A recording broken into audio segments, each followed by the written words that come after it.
Hello friends, কেমন আছো সবাই? আই হোপ সবাই অনেক ভালো আছো। ফ্রেন্ডস, এটা আমার কার ড্রাইভিং পর্ব 2 তোমাদের জন্য। তোমরা যারা গাড়ি চালানো শিখতে চাও এবং অলরেডি গাড়ি চালাচ্ছ, একটু ভালো কিছু করে লাইফে পরিবর্তন আনতে চাচ্ছ, আই থিঙ্ক আজকের এই ভিডিওটি দেখে তোমরা অনেক উপকৃত হবে। এই ভিডিওটি থেকে নতুনরা দেখতে পারবে রোডে বিভিন্ন সিচুয়েশনে কিভাবে গাড়ি চালাতে হয়, এবং আমি চেষ্টা করব যারা অলরেডি গাড়ি চালাচ্ছ তারা গাড়ি চালানোর পাশাপাশি যাতে একটু ভালো কিছু করতে পারো সেই বিষয়ের উপরে কিছু কথা বলার। সো ফ্রেন্ডস, আমাদের সাথে থেকে ভিডিওটি কন্টিনিউ মনোযোগ সহকারে দেখার জন্য অনুরোধ রইল। বন্ধুরা, আমরা বেশিরভাগ ড্রাইভার আর্থিক দুরবস্থায় পড়ে দিক বিদিক হয়ে আছি। কি করতে হবে বুঝতে পারছি না। আমাদের এখান থেকে ধীরে ধীরে বের হয়ে আসতে হবে। আমরা যারা ড্রাইভিং করছি, আমরা কত টাকা আয় করছি এবং কত টাকা খরচ করছি সেই বিষয়ে খেয়াল রাখতে হবে। কখনো আয়ের থেকে ব্যয় বেশি করা যাবে না। আয় এবং ব্যয়ের একটি সমন্বয় করতে হবে। অপ্রয়োজনীয় জিনিস কিনে টাকা খরচ করা যাবে না। চেষ্টা করতে হবে আয়ের মিনিমাম 20% টাকা সেভ করার।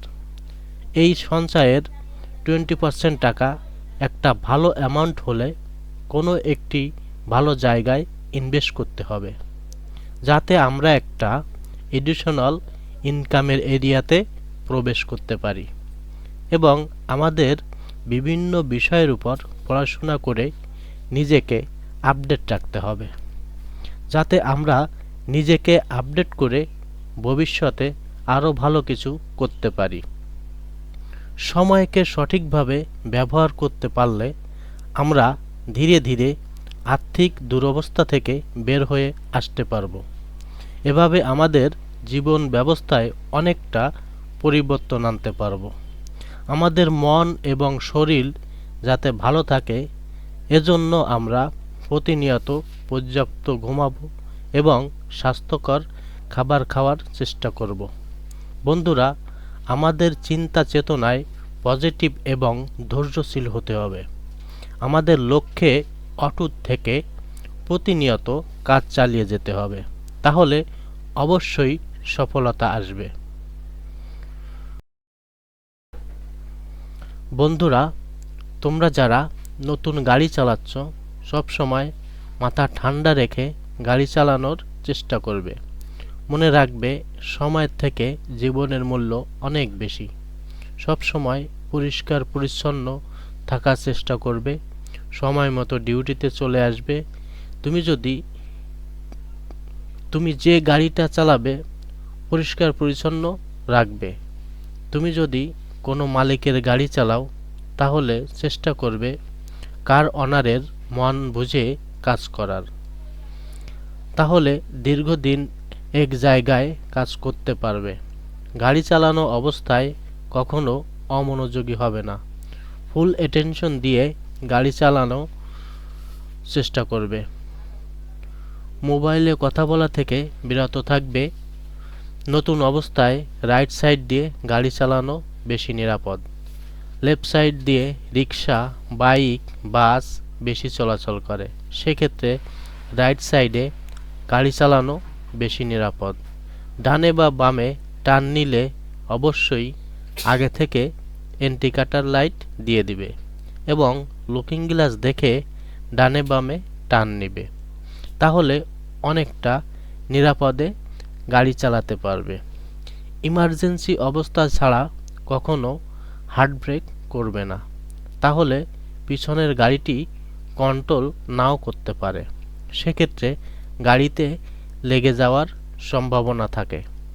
সবসময় ওভার স্পিড, ওভারটেক, ওভারলোড ও ওভার কনফিডেন্স থেকে বিরত থাকবে।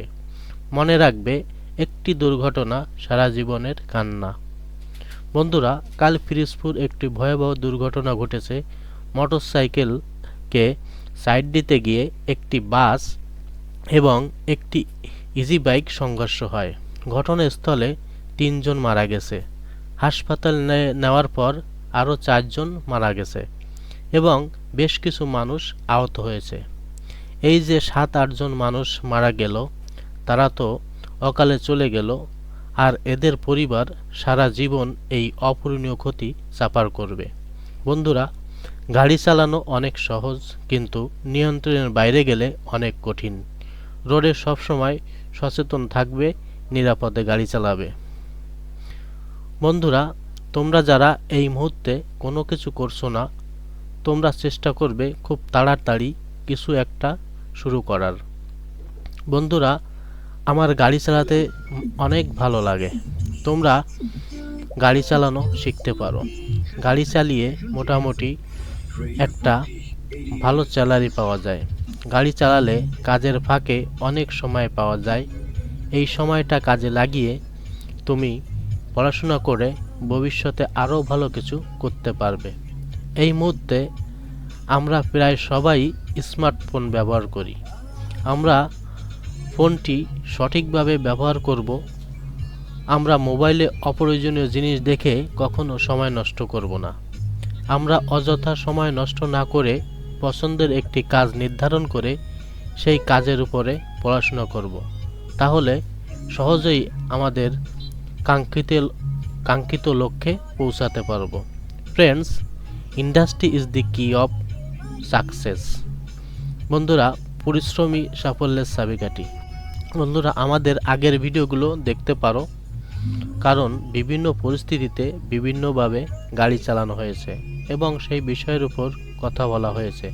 আমাদের এই চ্যানেলে নিয়মিত ভিডিও আপলোড করা হবে। আশা করি এই ভিডিওগুলো দেখে তোমরা একটু হলেও উপকৃত হবে। কারো কোনো প্রশ্ন থাকলে কমেন্টে জানাবে। আমি চেষ্টা করব তোমাদের প্রশ্নের উত্তর দেওয়ার। বন্ধুরা, আমার কথাবার্তায় কোনো ভুল ত্রুটি হলে ক্ষমা সুন্দর দৃষ্টিতে দেখবে। আমি চেষ্টা করছি আমার কমিউনিটির মানুষের জন্য যেন একটু হলেও উপকারে আসতে পারি। সো ফ্রেন্ডস, আই থিঙ্ক ভিডিওটি তোমাদের ভালো লেগেছে। চ্যানেলটি সাবস্ক্রাইব করে পাশে থাকা বেল বাটনটি বাজিয়ে দিও, যাতে আমার করা প্রতিটি ভিডিওর নোটিফিকেশন সাথে সাথে পেয়ে যাও। আজ এ পর্যন্তই। কথা হবে পরবর্তী ভিডিওতে। Stay happy and safe. Bye bye.